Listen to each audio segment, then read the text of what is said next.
saja pasti maunya gitu kan. Nah, ini kasus yang sudah berkekuatan hukum sudah diputuskan. Nah, mau ini lagi seperti lagi yang 170 ini kan.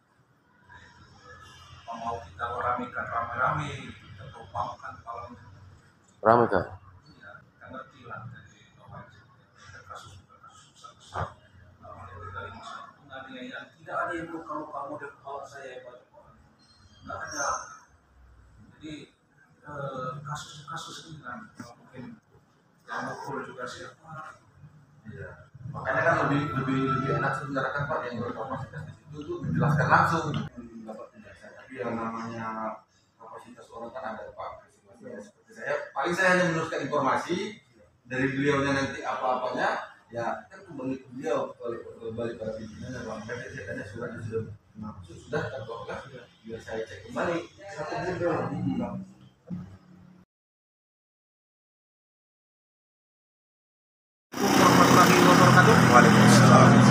Kantor Yayasan Bantuan Hukum Batara, kantor LBH Bulan Bintang Jawa Barat, rilis di kota Padang Sidimpuan untuk kasus 170 atau 351 di Polres Tapsel ya, Tapanuli Selatan, melakukan rilis. Hari ini kita sudah mendatangi Polres dan mendapatkan keterangan dan serta kabar baik lah. Mungkin dilanjutkan dengan ketua. Hari ini kita berkumpul lengkap tim ya, tim dari Batara, tim dari LBH Bulan Bintang, BSR dan klien ya, klien kita, terus dari Puskominfo juga. Mungkin ketua lanjut. Terima kasih atas kerjasamanya dengan media Puskominfo Indonesia yang membawahi 56 media. Baik, dalam pertemuan ini ingin saya sampaikan tentang surat yang kami kirim pada tanggal 17 Desember 2021. Laporan polisi yang dilakukan oleh saudara Khairuddin Srikarya yang mana kami menganggap bahwa laporan ini telah selesai secara hukum karena perkaranya telah dilimpahkan ke Pengadilan Negeri Padang Lawas Utara dan kemudian telah diputus. Ternyata di dalam dakwaan yang dilakukan oleh jaksa penuntut umum adalah 2 dakwaan terhadap pasal 170 dan dakwaan kedua alternatif yaitu pasal 351 ayat 1 junto 55 ayat 1 ke 1 KUH pidana. Yang mana di dalam putusan itu, dalam pertimbangannya, hakim hanya dapat mempertimbangkan pasal 351 ayat 1 junto 55 ayat 1 ke 1 KUH pidana. Nah, itu yang dikabulkan oleh majelis hakim dan kemudian telah diputuskan, yang mana dalam putusan tersebut saudara Sufyan Sauri telah dihukum kurang lebih 5 bulan. Kemudian beliau juga sudah lepas, dapat asimilasi. Merujuk hal tersebut, secara hukum tentunya perkara ini sudah selesai.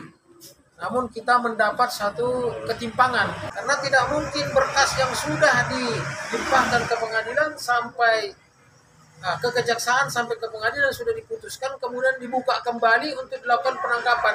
Itu saya tidak tahu hukum apa yang dipakai. Atas kejadian tersebut kami mendatangi Bapak Kapolres, namun Bapak Kapolres Tapsel tidak di tempat. Kemudian kita diarahkan bertemu dengan Wakapolres, yaitu Bapak Harahap. Dan kami sudah berbincang-bincang tentang masalah kasus ini, tentang masalah surat yang kami kirim kepada beliau. Beliau akan menanggapi dan akan memberikan pelayanan terbaik untuk kasus ini. Karena menurut hemat kami, memang kasus ini harus tidak ada lagi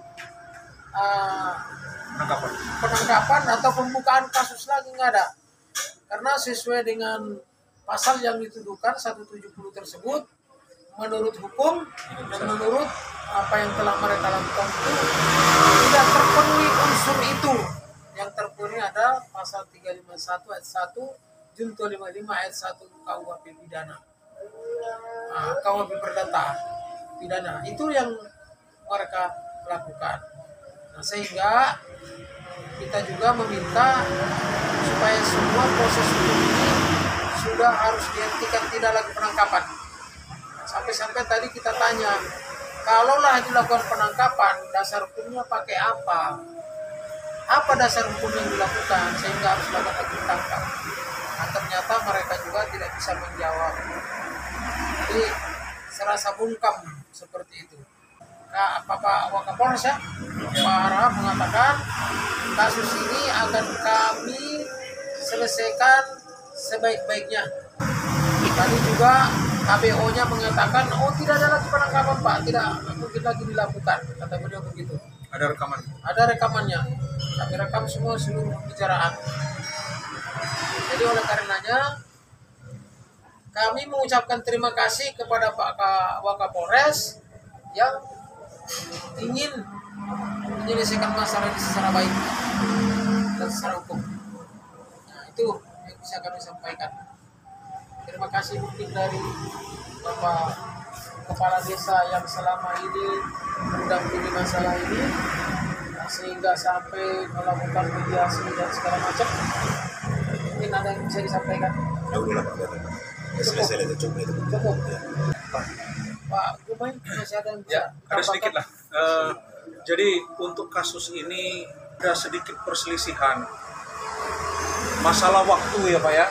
Ini sudah ditandatanganin keterangan ini oleh Bapak Kades dan seluruh masyarakat yang menyaksikan. Nah, selanjutnya ada yang protes berlebihan. Ya sedikit terjadi dorong-mendorong. Tidak tahu apa pukul memukul atau seperti apa. Nah, selanjutnya ya itulah terjadi melapor-melapor. Yang sebelumnya saksi-saksi memberikan kesaksiannya secara tertulis juga ditandatangan kepala desa, BPD, dan masyarakat termasuk Sofwan Sauri ini, Sofyan Sauri. Di situ urutan pertama menerangkan bahwa dia tidak ada melihat Iwan Pembela Siregar ini memukul pelapor itu, tidak ada. Jadi lebih dari 50 orang yang menyaksikan itu tidak ada. Sedangkan yang melapor ini hanya penonton biasa yang tidak ada korelasinya, bukan pemain, dia protes gitu kan. Nah, seperti itulah yang terjadi. Kita masih mendalami apakah mau dilanjutkan indikasinya seperti apa kasus ini atau selanjutnya mau seperti apa. Kalau kita pihak lawyer beserta tim siap ya menurunkan tim investigasi nanti ke lapangan.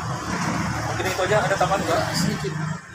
Nah, kemudian kalau merujuk kepada KUHP ya, KUHP acara pidana yang namanya pasal 170 itu tidak bisa disiplin. Ya, itu. Nah, kemudian menurut kasus yang bisa disiplin kemudian digabung sesuai dengan pasal 141, nah itu bermuara kepada pasal 378, 372, itu kemungkinan besar. Merujuk kepada pasal 142 itu tidak bisa juga, karena apa? Lokus dan tempusnya sama. Itu acara pidana ya, sesuai apa yang terdapat di dalam bukunya Pak Yayang Harahap. Tadi di dalam pertemuan sempat saya sampaikan seperti itu, yang akhirnya mereka memahami. Karena tidak mungkin itu terjadi. Bagaimana cara mensiplit kasus 170? Nggak ada. Sedangkan pemberkasannya juga sudah sampai ke pengadilan dan sudah diputus. Tidak mungkin lah diambil kembali tidak mungkin diambil kembali, kemudian kita buka lagi bikin begini, tidak mungkin. Dua kali ditangkap, dua dalam kali diperiksa. Pembicaraan itu saya sampaikan seperti itu, Pak Wakapolres sangat paham tentang hal ini. Nah, itu tambahan dari saya, yang mudah-mudahan pihak Polres dalam kasus ini supaya lebih berhati-hati, jangan sampai salah dalam penerapan hukum. Terima kasih. Dari tambahan? Baik, terima kasih banyak Padang Sidempuan Sumatera Utara. Bahwa Bang Iwan ini benar-benar tidak memukul. Dan itu bisa dibuktikan dengan mata masyarakat yang melihat pada saat itu. Bisa disaksikan dengan ratusan masyarakat yang menonton pada saat itu, Bang Itu Iwan ya. sudah terjawabkan. Ada Oke. 50 tanda tangan itu bahwasanya yang betul-betul mata melihat di depan. Oh, sudah ada itu pernyataan bahwa Bang Iwan ini tidak memukul ya dari ada, masyarakat. Udah saya kutip dari masyarakat, mereka antusias karena memang mereka itu memang melihat. Mereka Oke, siap. tapi diputar balikkan ceritanya seolah-olah saya itu ikut memukulkan. Kalau dasarnya kan si Manahan ini yang memukul. Ya, itu tidak bisa seperti itu ya. Iya. Karena saksi mah mau apa mau gimana pun bisa, tapi karena menyangkut masyarakat tuh Ya, Bang Iwan itu udah harga jelas, mati. Bang Iwan ini udah jelas tidak memukul. Saksi-saksi yang memberatkan Bang Iwan sehingga Bang Iwan dituduh sebagai Itu pemukul. saksi-saksi dari mereka semua, nggak ada orang lain. Maksudnya dari tetangga kah? Dari anak abangnya, dari anak ibunya. Itu sepupuan Iya, sepupu menjadi bukan orang saksi lain. di Itu kepolisian. ada 3 saksi itu bukan orang lain. Itu Malah mereka di situ ada membuat saksi 2 orang lain lah di luar ke keluarga mereka itu rupanya terbantahkan. Mereka tidak pernah dijadikan saksi, tapi dibuat data seolah-olah itu mereka menjadi saksi. Jadi semua ini ada permainan di situ ya. Sudah jelas ada Bang Iwan, ya. oknum yang ingin memanfaatkan situasi kayak. Oke Bang Iwan, sehat selalu, semangat selalu dan jangan pernah mengeluh, jangan pernah takut dengan masalah itu. Kita tetap berjuang di jalan kebenaran. Oke. Terima kasih Bang Iwan. Assalamualaikum warahmatullahi wabarakatuh. Waalaikumsalam warahmatullahi wabarakatuh.